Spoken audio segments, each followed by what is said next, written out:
2050 നമ്മുടെ കൊച്ചി, അതായത് നമ്മുടെ എറണാകുളം 2050 എങ്ങനെ ആയിരിക്കുമെന്നതിനെക്കുറിച്ച് നിലവിലുള്ള പദ്ധതികളും റിപ്പോർട്ടുകളും അടിസ്ഥാനമാക്കിയുള്ള ചില പ്രധാന സാധ്യതകളാണ് നാം ഇവിടെ പരിശോധിക്കുന്നത്. നഗരവൽക്കരണവും വികസനവും. അതിവേഗ നഗരവൽക്കരണം 2050 കേരളത്തിലെ ജനസംഖ്യയുടെ 80% വരെ നഗരപ്രദേശങ്ങളിലായിരിക്കുമെന്നാണ് റിപ്പോർട്ടുകൾ സൂചിപ്പിക്കുന്നത്. അതുകൊണ്ട് തന്നെ കൊച്ചി ഒരു മെഗാസിറ്റിയായി വളരാനുള്ള സാധ്യതയുണ്ട്. നിലവിലെ കോർപ്പറേഷൻ അതിർത്തിക്ക് പുറത്തുള്ള പ്രദേശങ്ങളിലേക്ക് നഗരം വികസിക്കും. ഉപഗ്രഹ ടൗൺഷിപ്പുകൾ. നഗരത്തിലെ തിരക്ക് കുറയ്ക്കുന്നതിനായി അങ്കമാലി കൂറ്റന്നൂർ ബൈപ്പാസ് പോലെയുള്ള ഗതാഗത സൗകര്യങ്ങളോട് ചേർന്ന് സ്വയം പര്യാപ്തമായ ഉപഗ്രഹ ടൗൺഷിപ്പുകൾ വികസിപ്പിക്കാൻ സാധ്യതയുണ്ട്. കിഴക്കനും തെക്കനും പ്രദേശങ്ങളായ കീഴ്മാട്, പുത്തൻകുരിശ്, മുളന്തുരുത്തി തുടങ്ങിയവയിൽ വികസനമുണ്ടാകാം. സ്മാർട്ട് സിറ്റി പദ്ധതികൾ.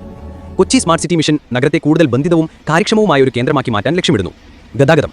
മെട്രോ, വാട്ടർ മെട്രോ തുടങ്ങിയ നിലവിലെ സംയോജിത ഗതാഗത സംവിധാനങ്ങൾ കൂടുതൽ വികസിക്കുകയും ഇലക്ട്രിക് വാഹനങ്ങളും സൈക്കിൾ പാതകളും പോലുള്ള ഹരിത ഗതാഗത ശൃംഖലയ്ക്ക് പ്രാധാന്യം നൽകുകയും ചെയ്യും. സാങ്കേതികവിദ്യ. സംയോജിത command and control centre, intelligent traffic management system എന്നിവ നഗരത്തിന്റെ പ്രവർത്തനങ്ങളെ തത്സമയ ഡേറ്റ ഉപയോഗിച്ച് കൂടുതൽ കാര്യക്ഷമമാക്കും. കാലാവസ്ഥാ വെല്ലുവിളികളും പ്രതിരോധവും.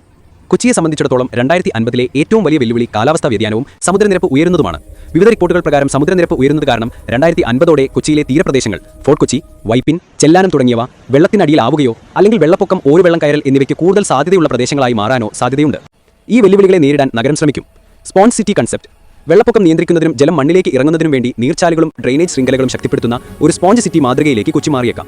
Climate resilient planning. കാലാവസ്ഥാ വെല്ലുവിളികളെ അതിജീവിക്കാൻ കഴിവുള്ള മാസ്റ്റർ പ്ലാനുകൾ വികസിപ്പിക്കുകയും തീരദേശവാസികളെ സുരക്ഷിത മേഖലകളിലേക്ക് മാറ്റിപ്പാർപ്പിക്കാനുള്ള പദ്ധതികൾ നടപ്പിലാക്കുകയും ചെയ്തേക്കാം. ഊർജ്ജവും വ്യവസായവും. ഹരിത hydrogen. Keralam 2050 net zero emission ലക്ഷ്യമിടുന്നതിനാൽ കൊച്ചി ഒരു ഹരിത ഹൈഡ്രജൻ വാലിയായി മാറിയേക്കാം. ഇത് സംസ്ഥാനത്തിന്റെ ഊർജ്ജസ്വലമായ ഭാവിക്ക് നിർണായകമാകും.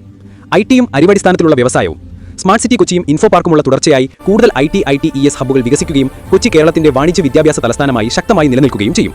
ചുരുക്കത്തിൽ 2050 കൊച്ചി ഒരു നൂതന സാങ്കേതിക വിദ്യയും മികച്ച ഗതാഗത ശൃംഖലയുമുള്ള ഒരു വലിയ മെട്രോ നഗരമായിരിക്കുമെങ്കിലും കാലാവസ്ഥാ പ്രതിസന്ധികളെ അതിജീവിച്ച് മുന്നോട്ട് പോകുന്ന ഒരു നഗരമായിരിക്കും 2050 കൊച്ചി.